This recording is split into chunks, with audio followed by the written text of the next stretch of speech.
I heard among our friends you have a retirement plan. Going back and getting politically active, in my home state, I was always going back to Nebraska. And I did make a promise to the kids after the bill passed the second round to the third round. I promised them that if it passed, I would come back and I would fight for them. This is the Transparency Podcast Show.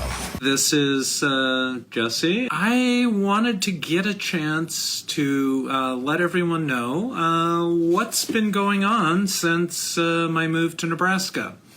So as a lot of you know, I bought a house in Omaha at the end of July, and I am now a Nebraska resident. And I bought my house in Legislative District 31, which was the district that Kathleen Kauff, the sponsor of the anti-trans legislation in Nebraska last year, did. And so I picked that house in that area for that reason, because I want to make sure that this gal is not reelected to the Nebraska legislature because of the horrible things that she did this last session. And I am not alone in that wish. There's a lot of folks there that are doing that. So anyway, I wanted to give you an update on what all has been going on. I'm still working as a prosecutor. As you can see, I'm here in my office in Los Angeles in the DA's office, just getting done with my work day. And I've been going back and forth between LA and Nebraska doing teleworking. So that's a fun aspect of the job, is that they are letting me do some teleworking. I have made a lot of contacts in Nebraska, and I am now, I can say that I am one of the delegates to the county party central committee for the Democratic Party for Douglas County. So I'm getting involved on a local level in politics. I've met with so many state senators from Nebraska during the course of the last few months, some as they've been getting ready to announce their own runs, some that have been involved in not being up for re-election, but supporting those who are. And so I have met a ton of folks, and I have met with campaign consultants. I have met with individuals who are treasurers. And so I've started laying the groundwork for a potential run. I have had so many people telling me that they want me to run for this office in Nebraska, that Nebraska needs to hear my voice and that they need to see me involved in the political process there. It is somewhat of a daunting task to be able to do that. And I have been working at that, looking at that. I actually met with one of the elected state officials there, Deb Neary, who is on the Nebraska State Board of Education. Interestingly enough, Deb served on the State Board of Education with my high school basketball coach, Robin Stevens, who was an amazing man.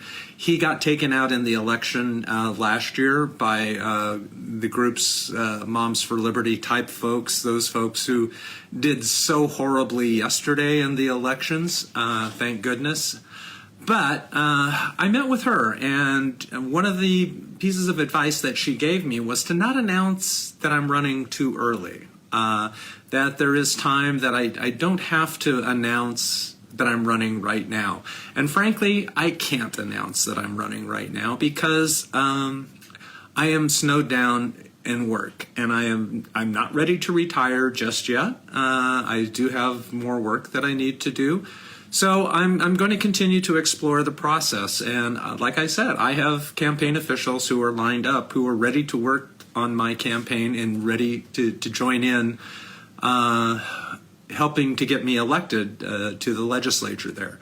So I am not making an announcement just yet that I am running. I am looking at the prospect of it. There's no need for me to get involved in making an announcement now. I'm attending meetings. I'm meeting folks. I'm meeting people. I'm door walking in my area to work to get a Democratic congressman for the 2nd District. So that is important, and that allows me to get out and to meet people in the community, and I want to continue to do that. I want to get myself ingrained into the Omaha community, especially the Millard area where I'm living. There's some amazing folks there, some of my friends that I've known long before I decided to move back to Nebraska are in the area, so I get to see them.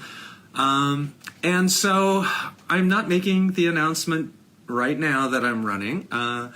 I do need to take the next couple of months because of some things that happened at work. I had an attorney that had been assigned to my unit for a large number of years who got transferred a couple weeks ago. And this is the second lawyer that I've had transferred out from under me, and I had a third retire, and I've only gotten one replacement. So when I took over this job, I had 4 lawyers I was supervising. I'm now supervising 2. Our workload has increased dramatically, and so I have to spend the next month or 2 totally reorganizing my section, and that means that I do not have time to run a campaign in Nebraska to do that at this point. It doesn't mean that I don't have the ability to get out and meet people and start getting involved in the community, which is what I am doing. But I can't announce that I'm running at this time just because it would not be fair to those folks who want to see me elected if I cannot dedicate full time to running for office, which is what it's going to take. I love Nebraska. It was so cool. I had to blow out my sprinkler system at my house so that the pipes don't freeze during wintertime when I was back there. I'm getting ready to head back. I'll be there. I'll be home on Friday, and we'll be there, through Thanksgiving and a little bit after that. Then I'm coming back to LA for a few days, and then I am flying to Washington, D.C. to see the next group of trans lawyers who are getting admitted to the U.S. Supreme Court to practice. I'm going to go for their ceremony because it is such an incredibly moving, exciting thing to see, and to see more trans lawyers getting to practice before the Supreme Court is something that I love that I'm having the ability to do that. And so with that, that is kind of my update. After I go to D.C., I'm flying back to Nebraska for a little bit, but I do plan on spending Christmas here in California, hopefully getting to see my kids and folks and get to enjoy my hot tub. Yes, I'm sure I'm going to get a lot of comments that I need to buy a hot tub in Omaha for my house. And I may end up doing that. Anyway, this is just a quick update to tell you where I'm at. I totally love my life the way it is now, kind of going back and forth. It is definitely a little bit draining, and it's sometimes I wake up going, where am I? What day is it? But it is something that I love, getting back into my Nebraska roots and getting back in with the folks, from home, and getting back there to try to make a difference for the trans folks who are there. So I am definitely enjoying it. I'm definitely seriously considering the prospect of running. The interesting thing is I am already inside the sitting state senator's head. She has taken to the airwaves in a podcast out of Australia. I've posted it on my story, and I think there's a little bit on what I've done a post on it. But she definitely does not like me. I make her nervous. I somehow it makes her feel bad to identify me as being a woman, because in her mind I'm not a woman, and I never will be a woman.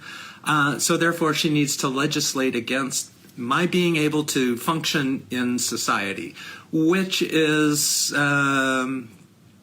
so sad, because there's so many amazing trans people in this world, and wanting to try to eliminate us and not be able to participate in society is just so incredibly wrong. And as we found yesterday with the election cycles in the multiple locations where we have fought back, and I think there were 24,000 school board seats up for election yesterday, and Moms for Liberty is touting their 50 wins. That is not that is not a good time. So anti-trans, anti-choice are both horrible political positions to stake out, and my state senator is somebody who believes there should be no abortions and no trans people should exist. So it's something that I feel very strongly about fighting for. Taking the medical decisions out of the hands of patients and doctors is so wrong, and is so wrong. So I'm going to keep at it. I know I've got a question from somebody wanting to know when my last day in the office is, and I don't know. The honest answer is I don't know. I don't know when I'm going to retire. I don't know if it's going to be next year or if it's going to be the year after. It all depends. I have a lot of things to think about, a lot of things that I need to consider.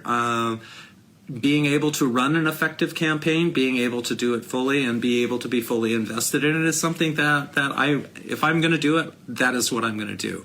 And I just don't know whether I'm going to have the bandwidth to be able to do that this election cycle, or if I may have to wait. But one thing I can guarantee you is that I will be out there pounding the pavement to make sure that Kathleen Kauff is not reelected as a state senator, because she is so wrong for the state of Nebraska and has done so much harm to the unicameral system that we have there, and one that I love.